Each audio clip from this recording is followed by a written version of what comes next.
నమస్తే, నేను ఆదిత్య. ఓఆర్ఆర్ వైపు ఇప్పుడు ఆ ప్లేసెస్కి ఎక్కువగా డిమాండ్ ఉంది. సో ఇప్పుడే బుక్ చేసుకుంటే రానున్న రోజుల్లో ఆ ప్లేసెస్ మొత్తం బంగారం అవ్వబోతున్నాయంటూ ఒక వార్త అయితే వినిపిస్తుంది. మరి దీని గురించి తెలుసుకునే ప్రయత్నం చేద్దాం. సో ప్రస్తుతానికి మనతో పాటు స్టూడియోలో ఉన్నారు రియల్టర్ ఆక్సిజన్ ఫౌండర్, CEO, అలాగే real estate expert Nandi Rameshwar Rao గారు ఉన్నారు. సార్ని అడిగి తెలుసుకుందాం. సార్ నమస్కారం. సార్ నమస్తే అండి. ఇప్పుడు ఓఆర్ఆర్ వస్తే అటు సైడు ప్లేసెస్ బంగారం అవబోతున్నాయి. సో ఇప్పుడే కొని పెట్టుకుంటే ఫ్యూచర్లో అది బంగారానికి మించి దాని వాల్యూ ఉండబోతుందంటూ వినిపిస్తూ ఉంది. మరి నిజంగా ఆ ప్లేసెస్ ఏంటి, అది ఎంతవరకు వాస్తవం? ఇది చాలా డిమాండబుల్ క్వశ్చన్ ఆదిత్య. ఓఆర్ఆర్ వచ్చినా రాకపోయినా రియల్ ఎస్టేట్ ఎప్పుడు పెరుగుతూనే ఉంది. అది తెలుసుకోవాల్సిన ఫ్యాక్టర్. ఓఆర్ఆర్ ఇంకొంచెం ఎక్కువ పెరుగుతుంది. ఓకే. సో నా ప్రకారం నేను చాలా వీడియోస్లో చెప్పాను, ఓఆర్ఆర్ కానీ RRR కానీ ఇట్స్ ఎ జీ క్యూబ్. ఈ జీ క్యూబ్ ఏంటో అనుకుంటారు. జీ క్యూబ్ అంటే గాడ్ గివెన్ గిఫ్ట్ హైదరాబాద్ వరకు. ఎందుకంటే ఆ ఓఆర్ఆర్ వచ్చిన తర్వాత ట్రాఫిక్ ఎంత ఈజీ అయిందంటే అంత ఈజీ అయింది. గంటకి 100 కిలోమీటర్ 120 కిలోమీటర్ స్పీడ్లో కొట్టచ్చు. అండ్ ట్రాక్ కూడా 2 సైడ్స్ వన్ వే, అంటే మామూలు రూట్స్ అప్ అండ్ వచ్చి ఒకటే రోడ్ ఉంటాయి. ఇక్కడ అలా లేదు. వెళ్ళేది వెళ్తే వచ్చేది అటు వేరే. సో యాక్సిడెంట్ అనేది చాలా తక్కువ పాసిబిలిటీస్, ఎందుకంటే ఒకటే ఉంటుంది రోడ్. అప్పటికే అవుతున్నాయి కానీ బట్ ఒకటి అరా. సో ఓఆర్ఆర్ వల్ల ఏ ఏరియాలు పెట్టుబడి అంటే మొత్తం నలుమూల హైదరాబాద్ 4 వైపులు కూడా మీకు ఇంపాక్ట్ ఉంటుంది. ఓఆర్ఆర్ వరకు గతంలో మనం 10-15 సంవత్సరాల ముందు ఓఆర్ఆర్ కాన్సెప్ట్ వచ్చినప్పుడు చాలామంది రిస్క్ తీసుకోలేదు. అంత దూరం ఎవడెళ్ళుకుంటాడు, ఇటు షాద్నగర్ వరకు వచ్చింది, అటు సంగారెడ్డి వరకు వచ్చింది, అటు సాగర్ హైవే, విజయవాడ హైవే మధ్యలో, శ్రీశైలం హైవే మధ్యలో డెవలప్మెంట్స్ అంత దూరం ఎవరు ఊహించలేదు. మీకు తెలుసు 15 సంవత్సరాల క్రితం శ్రీశైలం హైవేలో విల్లాలు లక్షల్లో అమ్మారు. 15 సంవత్సరాల క్రితం మ్యాక్ ప్రాజెక్ట్స్ అని ఒకటి ఉంది, అది BTR గ్రీన్స్ అని ఇప్పుడు పెట్టారు. అప్పట్లోనే chief election commissioner TN Seshan, కొంత పెద్దవాళ్ళు హై లెవెల్లో ఉన్న వాళ్ళు అందరూ అక్కడ విల్లాస్ కొనుక్కున్నారు. మెయిన్ రోడ్ పక్కనే ఉంటుంది, చాలా పెద్ద ప్రాజెక్ట్. అప్పుడు ఎవరు అంత గ్రహించలేదు. ఇప్పుడు కోట్లు, గజం 60,000 అయిపోయి, 60,000 గజం, 70,000 ఒక గజం. 500 గజాలంటే 3 కోట్లు ఓన్లీ ల్యాండ్కే అవుతుంది, అంతే కదా. సో ఇల్లు కట్టేసరికి ఇంకొక 3 కోట్లు, ఇంటీరియర్ 6 నుండి 8 కోట్లు ఒక విల్లా. ఎంత దూరం సిటీకి అది శ్రీశైలం ఏమంటే ఆల్మోస్ట్ 50-60 కిలోమీటర్స్ ఉంటుంది. 60 కిలోమీటర్స్. ఓఆర్ఆర్ కొంచెం దగ్గర అవుతుంది, RRR ఇంకా దగ్గర అవుతుంది. సో ఈ ఓఆర్ఆర్ అనేది ఇటు ముంబై హైవే, సంగారెడ్డి అంటే మీరు గచ్చిబౌలి, దాని తర్వాత శంషాబాద్ ఎయిర్పోర్ట్, దాని తర్వాత మీకు వస్తాయి IIT కంది, సంగారెడ్డి, సదాశివపేట, ముందు ఇస్నాపూర్, పటాన్చెరు, తెల్లాపూర్, కొల్లూరు, కోకాపేట, ఈ రోడ్ నుండి వెళ్తాయి. సో సంగారెడ్డి వరకు IIT వచ్చిన తర్వాత, కంది IIT వచ్చిన తర్వాత ఆల్మోస్ట్ సంగారెడ్డి సిటీలో కలిసిపోయినట్టు ఉంది. ఎందుకంటే IIT చాలా పెద్దది కట్టారు. సో అక్కడ వెంచర్స్ కూడా చాలా వరకు ఉన్నాయి. అక్కడక్కడ కొన్ని FTL బఫర్ జోన్ ప్రాబ్లం ఉన్నా వెంచర్స్ చాలా ఉన్నాయి. సంగారెడ్డి వరకు almost with in ½ an hour drive ORR ఎక్కితే, అంతకంటే ఎక్కువ లేదు, 25 మినిట్స్ 30 మినిట్స్. ఇప్పుడు సంగారెడ్డి బియాండ్ వెళ్ళిపోయి, సంగారెడ్డి తర్వాత ఇంకా చాలా సదాశివపేట, జైరాబాద్ అంతవరకు వెళ్ళిపోయినాయి. మీరు సదాశివపేట ఇండస్ట్రియల్ ఏరియా ఉంది, రుద్రారం ఉంది, పెద్దాపూర్, సంగారెడ్డి తర్వాత Rudraram, Peddapur, then next. So అంతవరకు కూడా ఎక్స్టెండ్ అయిపోయింది. సో ఇప్పుడు అక్కడ రేట్లు ఆల్రెడీ 25 నుండి 35,000 40,000 పర్ గజం మెయిన్ రోడ్ సైడ్ నడుస్తుంది. అదే లోన్కి వెళ్ళిపోతే ఒక 5,000 10,000 తక్కువ దొరుకుతుంది. కాకపోతే అడ్వాంటేజ్ ఏంటంటే నేను చెప్పేది, గేటెడ్ కమ్యూనిటీలో రోడ్ సైడ్ దగ్గర, రోడ్డుకి దగ్గర ప్రాజెక్ట్స్ కొనుక్కుంటే అప్రిషియేషన్ అనేది ఫాస్ట్గా ఉంటుంది.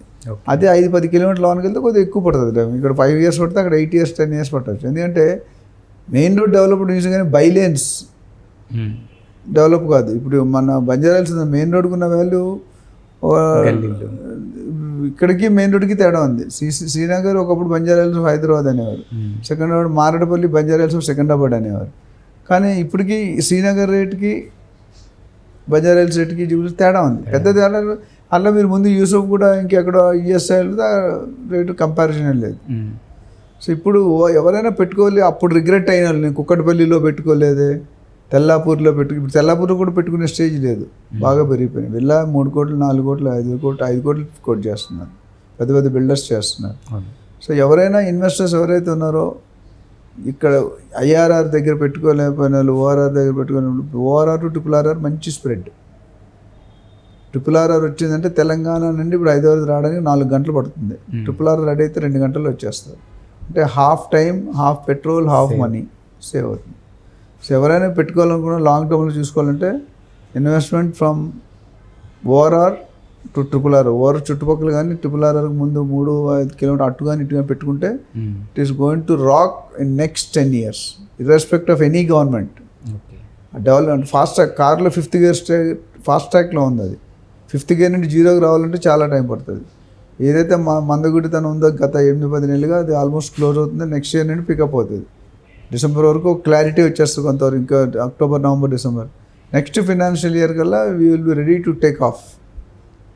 అర్థమవుతుందా? సో ఎవరైనా ఇన్వెస్టర్స్ పెట్టుకోవాలనుకుంటే they can start thinking investors round the RRR, not only Sangareddy or not only Navapet. ఇప్పుడు నవాపేట దగ్గర కూడా RRR వస్తుంది, అటు చౌటుప్పల్ దగ్గర వస్తుంది, అదర్ 4 సస్టైనబుల్ శ్రీశైలం. ఈ చుట్టుపక్కల ఎక్కడైనా it is going expected to rise. ఎంత రైజ్ అవుతున్నది ఒక ఏరియా బట్టి మారుతూ ఉంటుంది. శ్రీశైలంలో 4 సిటీ యాక్టివిటీ స్టార్ట్ అయితే కొద్దిగా స్పీడ్ అవుతుంది. సో ఎవరైనా దీనికి ఇన్వెస్ట్మెంట్ మీద డౌట్స్ ఉంటే దే కెన్ కాల్ అస్. మన నెంబర్ ఆల్రెడీ స్క్రోల్ అవుతుంది. Will definitely help them and give the better returns. And ఇప్పుడు కొత్తగా ఎవరైతే ల్యాండ్ తీసుకోవాలనుకుంటున్నారో, ఎవరైతే ప్లాట్ కానీ ఫ్లాట్ కానీ ఏదైతే తీసుకోవాలనుకుంటున్నారో, ఇప్పుడు చాలామంది హైడ్రా వచ్చిన తర్వాత ఆలోచిస్తూ ఉన్నారు. అంటే అది FTL పరిధిలో ఉందా, బఫర్ జోన్లో ఉందా, దానికి సంబంధించిన ఫుల్ ఎవిడెన్స్ మన దగ్గర ఉందా, లేదా బిల్డర్ దగ్గర ఉందా, ఇలా చాలా చూస్తున్నారు. సో ఆ ఇంపాక్ట్ అనేది వీళ్ళ మీద ఇప్పుడు ఏ విధంగా ఉంటుంది సార్ అసలు? అంటే ఇంపాక్ట్ అనేది ఉంటుందండి. ఏదైనా ఒక కొత్త పని చేస్తారు. JD లక్ష్మణ్ IPS రిటైర్డ్ ఉన్నారు. ఆయన మా ఫంక్షన్కి వచ్చారు ఒక ప్రోగ్రామ్ చేసినప్పుడు. ఆయన అన్నారు ఎవరైనా ఒక కొత్త పని, ఇప్పుడు ఆదిత్య ఒక కొత్త పని చేస్తే కాల్ లాగేవాళ్ళు 10 మంది ఉంటారు, ఎంకరేజ్ చేసేవాడు ఒకడు ఉంటే కాల్ లాగేవాళ్ళు 10 మంది ఉంటారు. నేనే ఎగ్జాంపుల్, రియల్ ఎస్టేట్కి వస్తుంటే మా ఫ్యామిలీలో అందరూ డిస్కరేజ్ చేశారు. ఎందుకు నువ్వు రియల్ ఎస్టేట్, ఆయన మంచి జాబ్ ఉంది, కంపెనీ కార్ ఉంది, శాలరీ ఉంది, అప్పుడు ఎక్సెప్ట్ మై వైఫ్. నేను రిస్క్ తీసుకున్నాం. ఈరోజు అందరూ ఏమంటారు, నువ్వే చాలా మంచి పని చేసావు. మార్కెట్లో సానియా మిర్జా అంటే మీకు ఏం తెలుసు? టెన్నిస్. సచిన్ తెండూల్కర్ అంటే క్రికెట్. విశ్వనాథన్ ఆనంద్ అంటే చెస్. నంది రామేశ్వరం అంటే రియల్ ఎస్టేట్. ఆ బ్రాండ్కి వచ్చాం. అంటే ఎంత with the support of people, media, buyers, sellers, agents, కార్పొరేట్గా వీళ్ళందరూ సపోర్ట్తోనే వచ్చాం. 600 వీడియోలు మాట్లాడడం అంటే రియల్ ఎస్టేట్లో అంత ఈజీ కాదు కదా. 20 ఛానల్స్ పైగా మాట్లాడతాం, 600 videos. I don't think anybody has in, నాకు తెలిసినంత వరకు ఉన్నాయి కానీ, అండ్ మనంత కోర్ ఎక్స్పీరియన్స్తో మాట్లాడే వాళ్ళు తక్కువ. యూట్యూబ్లో దౌర్భాగ్యశ్రీ ఎవరైనా మాట్లాడవచ్చు, ఏమైనా మాట్లాడవచ్చు, 4 ఇటు తెప్పొచ్చు అటు తెప్పొచ్చు. సో ఓవరాల్గా నేను చెప్పేది ఏంటంటే, ఒకవేళ తెలుసుకోవడం కాకపోతే better to go with professional. నేను ఆల్రెడీ ఒక వీడియో చేశాను. FTL బఫర్ జోన్లో ఉందంటే ధర్నీ పోర్టల్లో lakes.hmd.gov.in అని ఉంది. అందులోకి వెళ్ళి మీరు మండల్, విలేజ్, డిస్ట్రిక్ట్ కొట్టి survey number plus ID lake, ID పేరు కొడితే వచ్చేస్తాయి. మీకు తెలుసుకోవడం కష్టం అయితే సపోర్ట్ తీసుకోండి, మనం వీళ్ళు వెళ్తాము. Thank you sir.